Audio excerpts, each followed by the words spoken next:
I lead a team of 11 and our job is to raise millions of pounds to enable the charity to keep campaigning to protect our wonderful and precious countryside.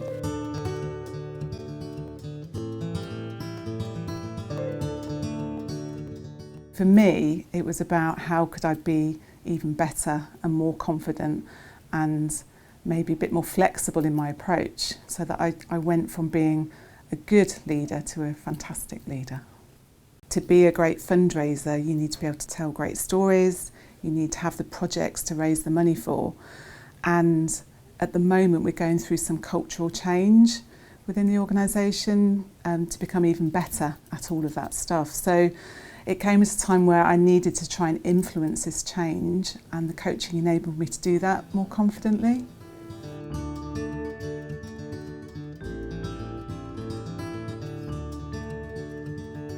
I remember one occasion where Paul and I had quite a deep conversation about different influences in my life that might have resulted, in me being the way I am. And I had a bit of a revelation on the train the next morning, mulling over what we've been talking about, and managed to make some connections between some of the things that he'd introduced to me and some of my behaviours now. And that was a real moment of, oh God, it's all so obvious. Yes, of course, that's why I'm like I am.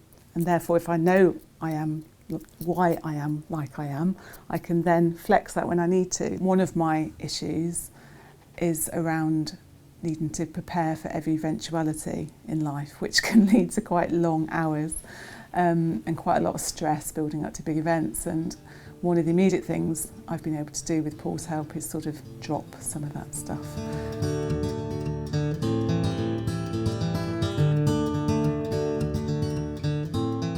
When we're trying to raise money, we are spending charity money, so you have to have a real sense of ownership and accountability for every penny you spend. Coaching is working on people's styles, on people's confidence, on their leadership skills. That's quite hard to directly link to money.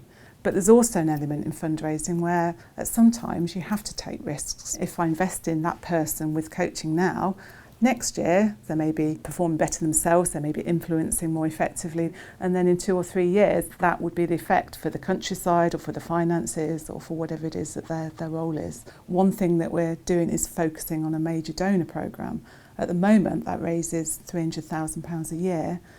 Given the right tools, we can grow that over another 2 or 3 years to £500,000 a year.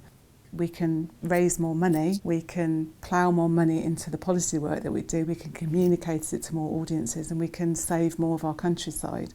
So for me, there's an absolute benefit to the organisation long term from this experience.